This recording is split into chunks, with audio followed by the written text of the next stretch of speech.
तो एक बार फिर से स्वागत है आपका वन ड्रीम इंस्टीट्यूट में। फिजिक्स हम कवर कर रहे हैं और उसमें 11th क्लास के फिजिक्स में फिजिकल वर्ल्ड हमने यहाँ पे स्टार्ट किया था और फर्स्ट पार्ट में हम देख चुके कि फिजिक्स क्या है। सेकेंड पार्ट में हम देख चुके हैं कि स्कोप एंड एक्साइटमेंट क्या है, यानी what is scope and excitement of physics. Third part में हम अभी देखने वाले हैं कि साइंस, टेक्नोलॉजी एंड सोसाइटी, इनके बीच में क्या मतलब जो टॉपिक है ये हम अभी कवर करने जा रहे हैं। इससे पहले हम एक इसमें इम्पोर्टेंट पॉइंट है, यानी कि कुछ वर्ड्स यूज होते हैं जैसे कि हाइपोथेसिस, एक्सियम्स एंड मॉडल्स, इनके बारे में थोड़ा समझने की कोशिश करते हैं। देखिए, जैसे कि आपको अगर मैं बोलूँ कि फिजिक्स हो या मैथ हो, दोनों में हम कुछ एजम्पशन लेके चलते हैं, हम कुछ चीज़ों को एज्यूम करते हैं। कुछ भी यहाँ पे ऐसा नहीं कि एब्सोल्यूट चीज़ यहाँ पे कुछ भी नहीं है, कुछ हमें एज्यूम करना पड़ता है।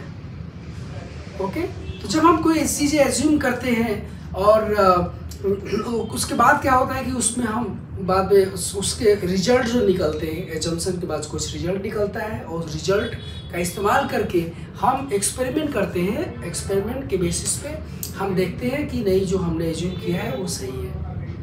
तो ये जो हमने जो एज्यूम किया है, मतलब अगर रिजल्ट सही है इसका मतलब हमारा एजम्पशन भी सही है।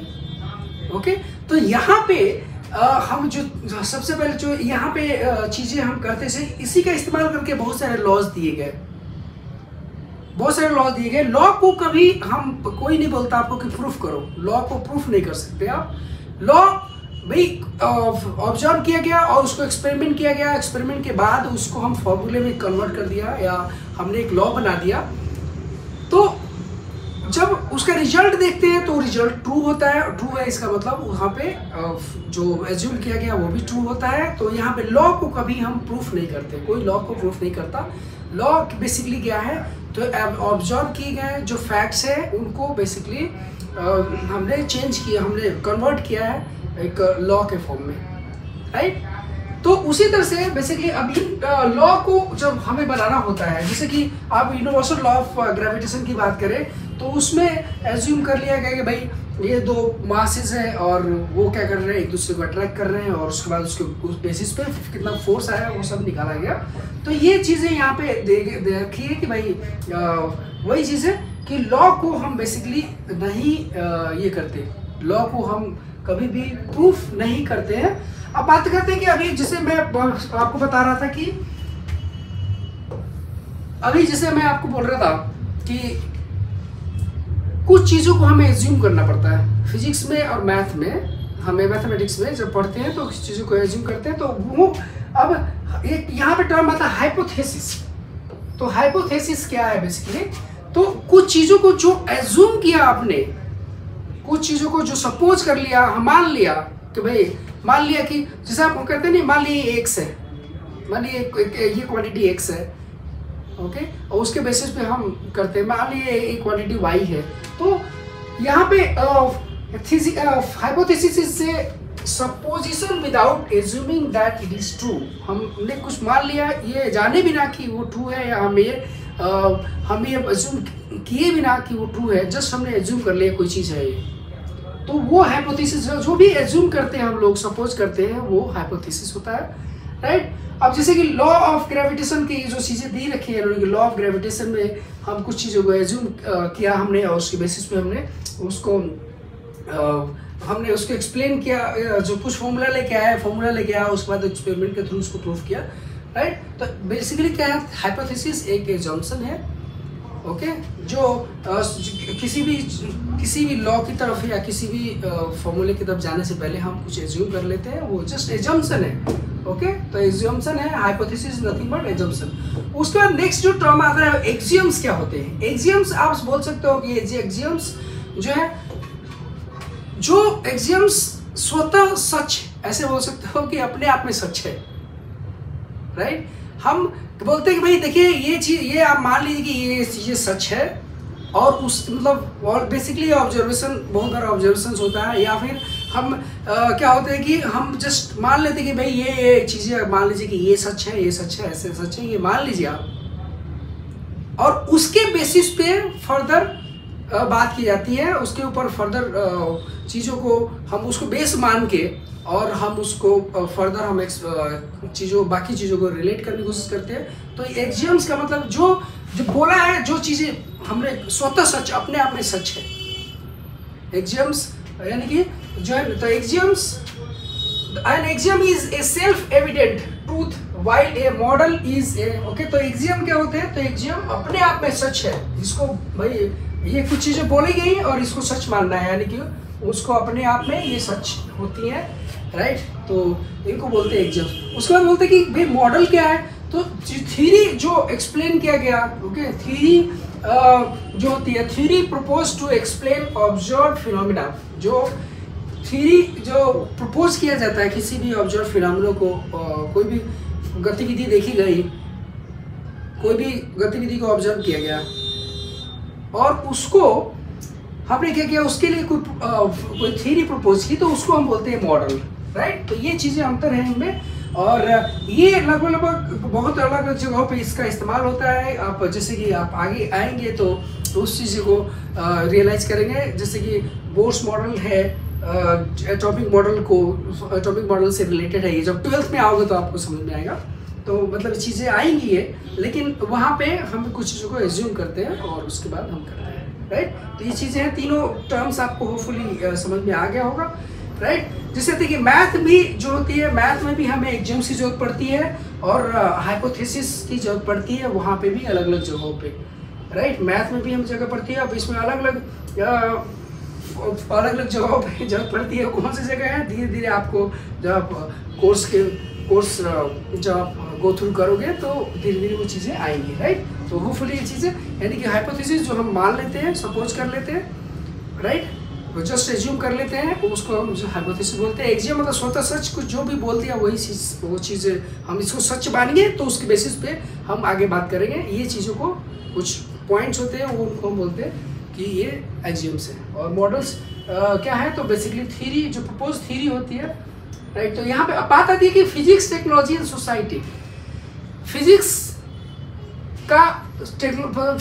और टेक्नोलॉजी और सोसाइटी, इनके बीच में क्या रिलेशन है, या ऐसे बोलो कि क्या इम्पैक्ट डालते हैं एक दूसरे के ऊपर।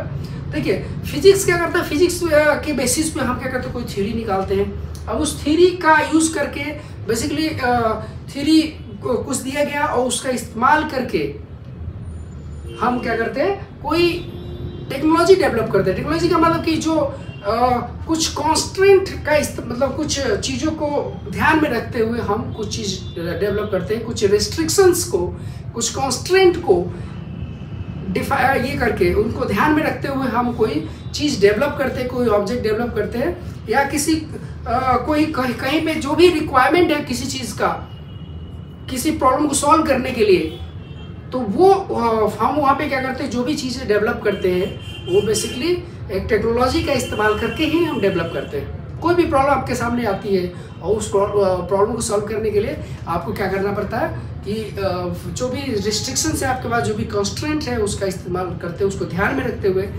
हम कुछ चीज़ों को डेवलप करते हैं जिससे कि वो प्रॉब्लम सॉल्व हो जाए।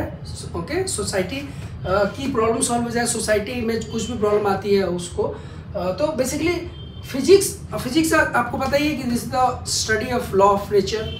ओके, तो स्टडी लॉ ऑफ नेचर को का स्टडी करते हैं, उसको एक्सपेरिमेंटली हम ये फॉर्मुलेट करते हैं, फॉर्मूले में लेके आते हैं और उसका इस्तेमाल करके हम क्या करते हैं कि टेक्नोलॉजी डेवलप करते हैं। टेक्नोलॉजी का मतलब है कि आपको समझ में आया होगा, इसका मतलब यही है कि जो भी आपके पास रिस्ट्रिक्शंस है, कॉन्स्ट्रेंट्स है, जो भी उसको ध्यान में रखते हुए हम इंस्ट्रूमेंट्स को या चीज़ों को डेवलप करते हैं जिससे कि उस प्रॉब्लम को, दी हुई प्रॉब्लम को सॉल्व कर पाए, राइट। ये चीज़, अब ये टेक्नोलॉजी, देखिए टेक्नोलॉजी का एडवांसमेंट होता है तो वो उसका डायरेक्ट इम्पैक्ट सोसाइटी पे पड़ता है, तो वो सोसाइटी के अलग अलग प्रॉब्लम्स को सॉल्व किया जाता है इसके मदद से, और राइट। तो अब देखिए कई बार होता है कि फिजिक्स की वजह से टेक्नोलॉजी का एडवांसमेंट होता है, मतलब फिजिक्स में कोई थ्योरी आ गई, उसकी वजह से हमने क्या किया, उसका इस्तेमाल करके बहुत अच्छी टेक्नोलॉजी इस्तेमाल कर ली, हमने बना ली।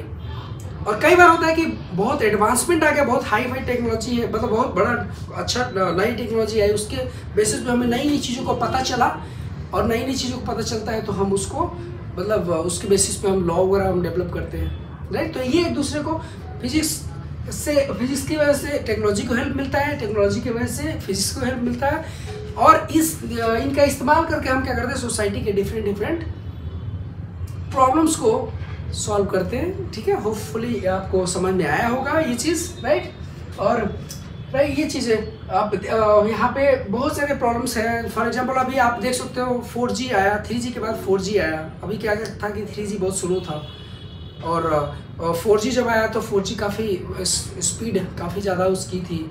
उसके बेसिस पता नहीं कि एक तरह से जो एक था कि बहुत स्लो हो रहा था काम, अपलोड या डाउनलोड या नेट इंटरनेट बहुत स्लो था, तो अब 4G की वजह से बहुत फास्ट हो गया, ओके।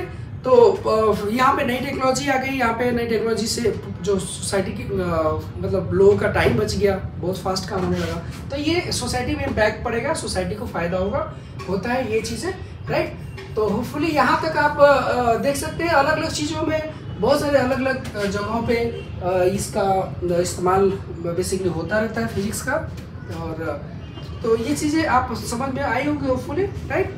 तो यहाँ तक आप इसको रिवाइज कर लीजिए। हमारे first part second part already आ चुके हैं। फर्स्ट पार्ट में व्हाट इज फिजिक्स हमने कवर किया, सेकंड पार्ट में scope and excitement of physics, okay. Third part ये, ओके। और आप अगर ये देख रहे हैं और आपको हमारा कंटेंट पसंद आ रहा है, वीडियो पसंद आ रहा है, तो आप इसको शेयर करिए, सब्सक्राइब करिए और अपने दोस्तों में फॉरवर्ड करिए, ओके। अगर आप इसका अगला वाला पार्ट देखना चाहते हैं तो सब्सक्राइब जरूर कर लीजिए, जिससे कि जल्दी जल्दी आपके पास नेक्स्ट वीडियो आ जाए, ओके। नेक्स्ट वीडियो जल्दी ही आ जाएगा, अगला वीडियो आप हमारा देख सकते हैं, ओके। Thank you.